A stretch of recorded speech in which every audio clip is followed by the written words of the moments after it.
developed in my brain, and everything was better. I stopped passing kidney stones. There was definitely a very positive change in my life when this happened. And so I went back to the States. I sold as much stuff as I could. I just abandoned my house and my mortgage and my car, and I just left Costa Rica because I knew it wasn't worth it to stay in the United States. And when I went to Costa Rica, all this mobbing, they call it mobbing. Some people do this. A lot of people that do something that the United States government doesn't like get harassed by these groups of people. They call it mobbing. And so all this mobbing and everything stopped. And I still was suffering in some ways, but it was a lot better. And so at this time, I met some people who were into Eastern religion.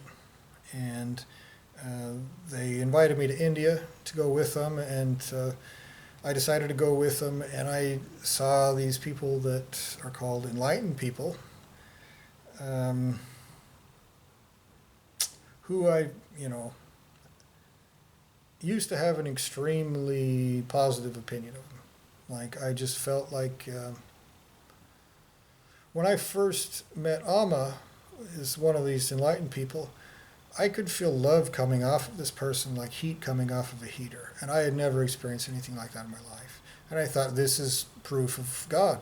There's something here, And so I went back to India 3 times. I spent a total of 6 months there. And I saw Amma. I saw another person named Prem Baba, which is another person that I resonated with. And I spent a ton of time investing my time and my energy and my focus. I studied this deal. I learned about it. I started doing yoga all the time. I started chanting mantras. I did all these different things. I did it. I checked all the boxes that I was supposed to check. I also prayed to Jesus. Because that was my original introduction to religion. And so I had these spiritual experiences, and it was from, I thought that it was because I was doing all of these things, Well, there was one thing about Eastern religion that I really didn't like, and I'll go more into that later. I'll make another video about religion in general, in my, how I think it fits in with this dimension. Because I think that's also very important to realize that somebody is using this dimension to commit existential crimes. And so I spent one summer I went back to the United States. My family had a ranch up in Teton Basin, which is up by Victor and Driggs, Idaho. Beautiful place, and this place is in the middle of nowhere. It has no internet. The closest neighbor is like half mile away or something like that, quarter mile maybe. But it was isolated. I hardly saw anybody ever, And I did yoga every day. I chanted mantras every day. I went for short runs, several times a week. I was doing a bunch of writing. That was what I was trying to do as a profession. I should mention at this time, the Army had already approved my disability and said that I was 100% disabled for PTSD. And so I was, trying to be productive and writing, and I was doing this to try to be an author. I always liked books when I was a kid, and so this was what I was spending all my time doing. Well, I felt like, and I was praying every day, to Jesus, to Prem Baba, to Amma, to Ganesha, to Kali, I was trying to raise my energy, as they call it, I had no TV, no internet, no smartphone, nothing. It was just me and my writing and my spiritual practices. And so this is when something really horrible happened.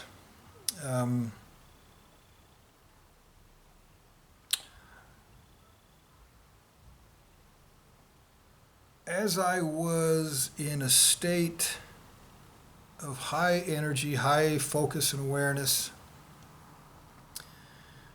And I'd spent tons of time just trying to figure out what this dimension is about, what this existence is about, And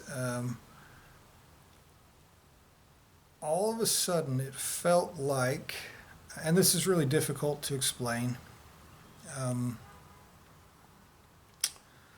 I go into it more in depth in the book, and also I think probably in the other videos that I made years ago on YouTube. You can find them, I'm sure. What it felt like was that somebody, some being, some entity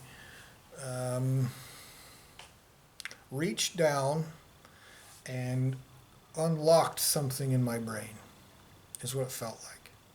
And it felt like this was a very good person. I could feel really good, clean and pure energy from this entity. And as soon as that happened, it unleashed this torrent of really horrible memories and really disgusting and horrible feelings that come with this.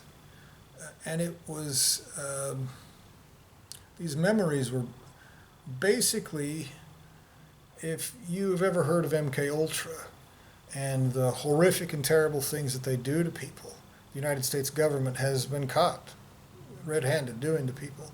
It's like it must have been some sort of branch of that. And it was, basically they had done horrible, terrible things to me. And I remembered them raping me, them torturing me, them doing really horrible, disgusting, fucked up things, horrible things to me, really disgusting. And when you find out that something like that has been done to you and hidden from you, from your conscious mind, and you just for the longest time knew something was wrong and you didn't understand what, and then when you find out that that's what it is, it destroys your whole existence. And so all this time, all this effort, all of this, everything, all this focus that I'd put into raising my energy level and getting better and everything like that was just demolished. It was destroyed. It was constant. It was terrorism. It was actual terrorism. The things that were done to me shouldn't even exist, even if those things were simulated.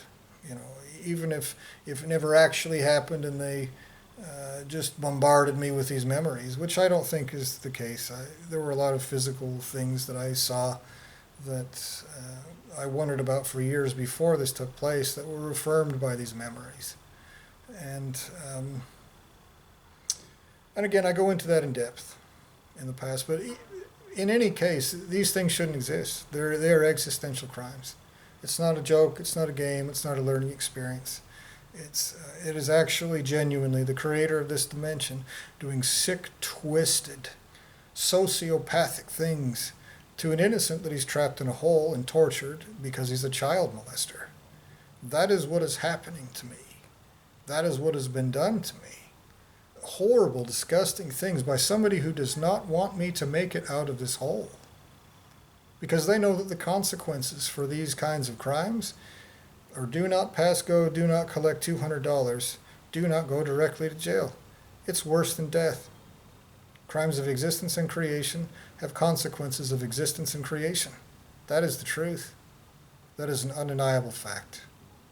And the people that are doing this, that keep me trapped in this physical body, that keep me trapped in this dimension, they know the consequences of what they have done, even in this lifetime alone, much less what they have done to get me put in this physical body in this lifetime. Those are crimes of existence that have no forgiveness. There is no way that they'll be pardoned, and there is absolutely a guarantee that they will wish that they had never existed for a very, very, very, very long time. Trillions of millennia, I would guess. More than that. Such a long, horrific period of the worst existential torture that exists because of what they've done. There is no other option. This kind of psychopathic torture of an innocent, while they hide like child molesting cowards, there is no way that they will ever contribute anything that anybody ever needs. Because primary entities would not ever do anything like this. They don't need to play make-believe about people using physical bodies. They don't have to do this. They don't have to do that. They don't have to do any of these cowardly child molester crimes. They do things straight to your face like an adult. They fix things and then they move on. That's what a primary entity does. They don't make themselves a slimy child molesting coward hiding like a bitch while they do this to somebody for any reason. They don't do that to themselves at all. And that's what you become if that's what you are doing. You are what you do. And so when this happened, I went back to India almost immediately. Within a month or two, I went back to India. I was still trying to fit this concept of Eastern religion in my religious beliefs, and trying to fit my experience into these religious beliefs. I was trying to say, oh, well, how does this fit into Eastern religion's, concept of what existence is? And I went back and I saw Amma and I saw Prem Baba, and I went to these different enlightened people, and I went to astrologists and Reiki healers and different things like that. And their responses made me realize that their presence was a front. It's a facade. The fact that you can feel something from someone doesn't really mean that it's proof of anything. And that was something I didn't understand at the time, But when I saw their response, it made me realize that. It absolutely made me realize that they were not what they pretended to be. They were not these beings of love. They were not all-knowing and all-powerful. They were not part of some benevolent mass of existence, or consciousness that is good inherently. They work for the person who runs this dimension. That's why they're famous and have power. Just like the person who controls the United States government. He does whatever the creator of this dimension wants him to do. And the creator of this dimension is committing existential crimes and trying to cover them up. He's trying to erase people's memories and mindfuck them and make them second guess their own selves. He's trying to humiliate and degrade and demoralize someone who knows that they have committed crimes of existence and creation that will result in the existential destruction of not only them, but their creators and everything their creators have ever created. The consequences for crimes of existence and creation like this have almost no limit. They're eternal and infinite. And the people that are doing this, like the creator of this dimension, will do anything to try to cover this up. Absolutely. And this is part of what they're doing, to try to cover it up. They've failed so far. That incompetence should tell them something about their chances of actually succeeding. But moving on,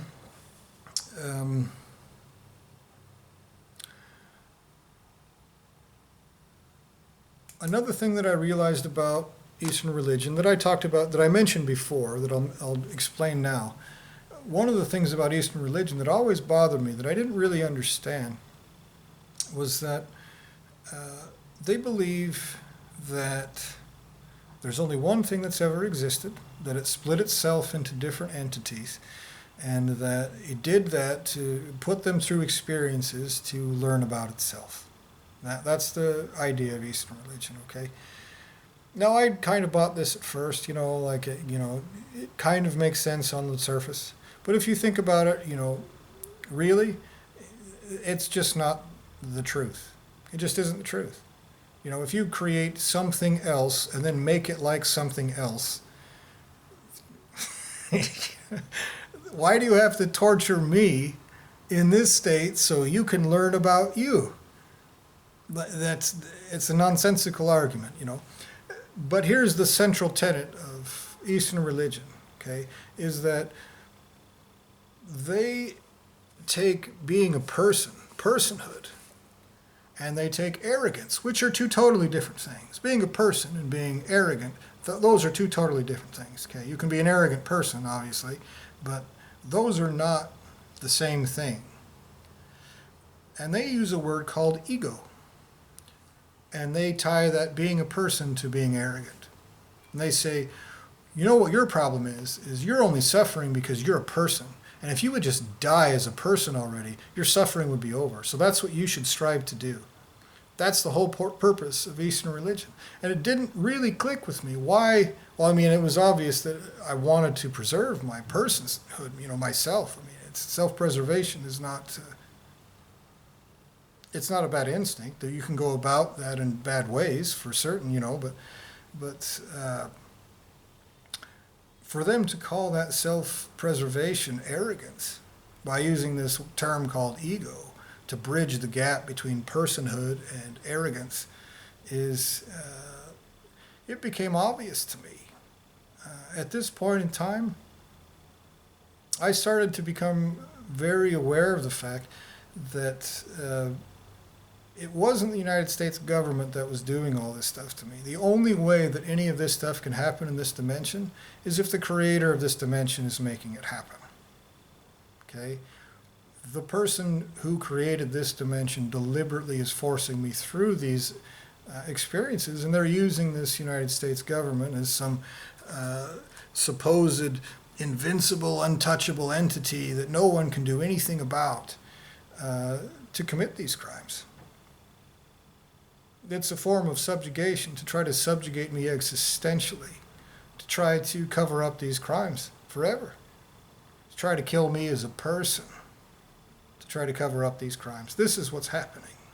And when I made this realization, I realized that all these enlightened people who had sold this to me, all of these different things, them talking about love and patience and all these different things, that it was the most despicable form of existential manipulation that there is. That alone, even if that was the only crime somebody committed, it would be such a terrible crime that there would be horrible wrath. There would be no chance of forgiveness, no chance of anyone thinking that you'll reform in the future. There is no possibility that anyone who has committed these crimes will walk away from those consequences. No way, no how. That will not happen, I promise you. Those people will not walk away. If they're carried away, they won't crawl away either. If they are carried away, it will be to be put into a box, into a prison, because they were innocents that their lineage of creation allowed to be twisted to that purpose, while they failed in their most solemn obligations of creation. And they never had the right to create them. And so they will exist somewhere that no one can use them to hurt anyone ever again, literally, eternally.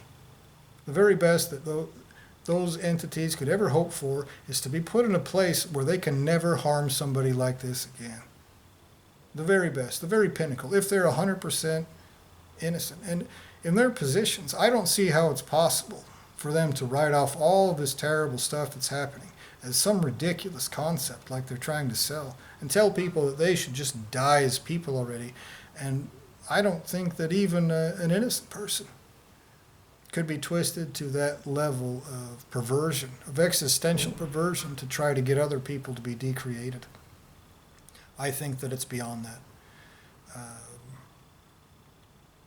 One day, whoever speaks through the mouth of Prem Baba and Amma will stand in front of me with a boot heel on the back of his skull and his face wrapped around a curb. That will take place. Existential torture carried out by primary entities is worse than anything that they can imagine. And that crime is an existential crime that they will never recover from. I don't care if they started out innocent, like I said. What matters is what they have done and the crimes they've participated in that way, with intelligence and autonomy. That being said, after this I traveled to a bunch of different places. And when I became aware of the fact that it wasn't the United States government, that it was there was actually somebody with consciousness that was doing this to me, that it was either the creator of this dimension or one of his minions. When I became aware of that entity, he became aware of my awareness. He noticed it. And he did everything in his power to viciously punish and make me suffer, to try to turn my attention away from him.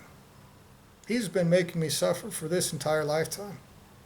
He's been doing horrible, terrible things and pulling strings behind behind the curtains. Um, and as soon as I became really aware of this entity and that it was doing this to me, it realized that it could no longer hide. And so it started torturing me straight to my, not really to my face. It still hides like a bitch while it does that. But it does it very overtly. It sometimes speaks to me in words. Absolutely. And I also have a Bachelor of Science in Psychology. At one point, I wanted to go into neuropsychology to figure out what was wrong with me neurologically.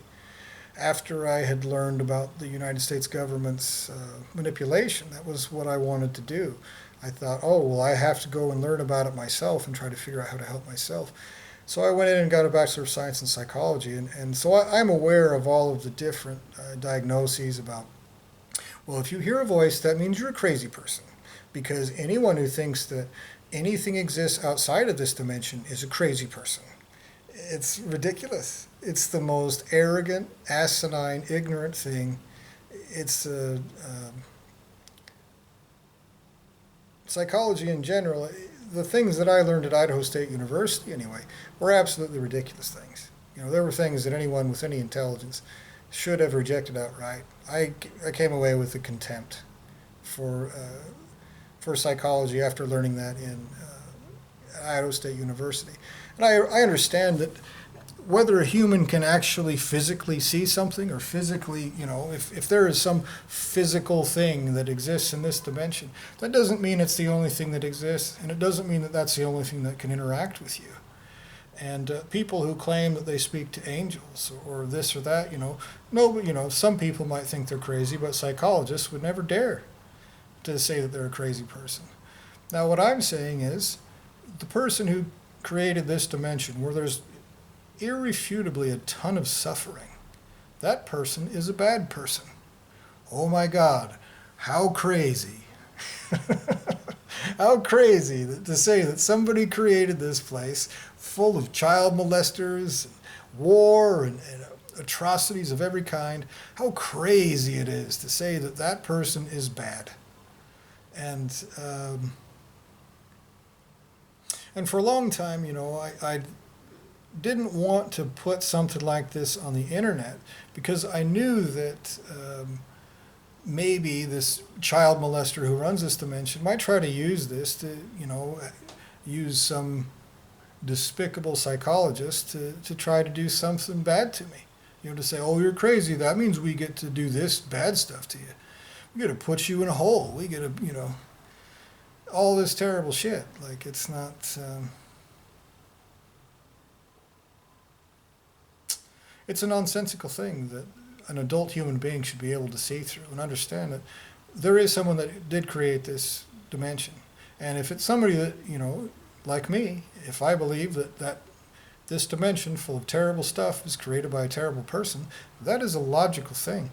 And for that person to start directly harassing and causing terrible suffering for me, I can acknowledge that truth. But the person who created this dimension has done so, like I said, to cover up crimes of existence and creation. That's what he's done. That's what he's doing. It's his purpose in existence. And so, if you look at it from that perspective, it becomes very obvious. All the different pieces fall into place, and all the things that don't make sense, all the things that you think about as a kid, like, this is wrong. Like, why is this wrong? Why are they doing this? Why are all these humans in this state? All these things fall into place, and you have to admit that obvious fact. That this is a place that is created by a terrible person, and he is using it to commit existential crimes, and he is erasing memory and torturing and tormenting and putting people through horrible injustices and perverting justice. I've had justice perverted against me many times in courts of law by despicable, crooked judges, prosecuting attorneys, and cops. That has happened to me on multiple occasions in multiple different locations. Over and over again, that has taken place. That has absolutely happened to me. And the only way that could happen is if the creator of this dimension is a justice perverting liar, a coward that is committing existential crimes. Now, I realized that I had jumped through all the hoops. I'd checked all the boxes. I did everything that I was supposed to do. I was praying. I was trying to connect to these entities. I was trying to find out the truth. I was fasting. I was, taking, really good care of my body. I was totally vegan at one point. For a long time, I was totally vegan. Now I'm just a vegetarian, but I did all of these different things. I sacrificed my time and body and focus and energy. I was generous with my money and my soul and my time. And the person that is running this dimension just used it as a hamster wheel. They just used it to wear me down, wear me out, and grind me down. And there wasn't some light at the end of the tunnel. As soon as I got up there to this state of high energy, they destroyed me and dragged me back down.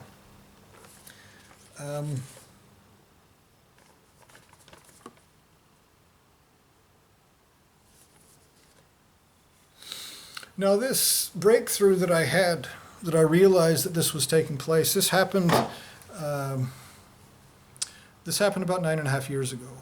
And so for the last 9.5 years, every single day I've spoken to the person who created this dimension. And he doesn't like it, especially at first he didn't like it. He threw little bitch tantrums because he wanted to hide like a coward bitch behind the scenes while he caused suffering in me and play make-believe that it was my fault or that it fell out of the sky. And so he would make me suffer for it first. And now what he does is he'll cause terrible suffering, and then when I get my feet under me and I tell him to piss off, if I feel set against him, he'll slither off into the shadows and he'll wait until I go to sleep or something like that, and then he'll slither back in like a child molester to mess with me in my sleep.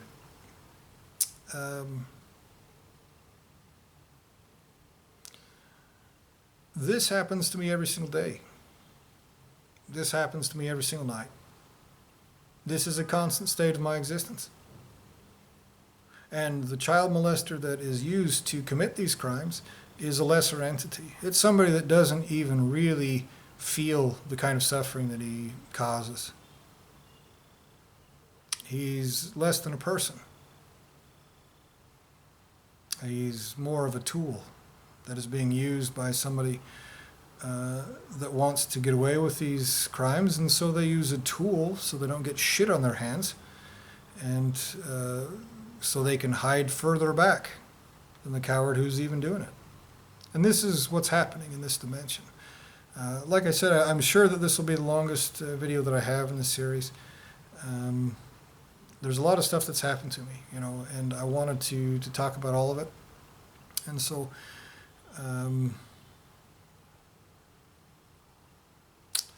there's probably some things that I forgot about, but if you're wondering where I'm coming from, if you're wondering why I've reached these conclusions, it's not out, it didn't fall out of the sky. There are such incredibly obvious reasons why this took place, why I believe the things that why I know that the things that have happened, why I know that this dimension is existential crime. It's because it is. It absolutely is. To do the things that you do that have been done to me, these sociopathic, sadistic, terrible, torturous things, carried out like child molesting cowards slithering in the shadows. This whole dimension is a lie, sticking me in a monkey body and surrounding me with all this. There is no possibility it could be anything except existential crime. And I know that that is the truth. And that is the purpose of these videos. And so, thank you for watching. And I'll make a few more videos to explain different aspects of this. Thank you.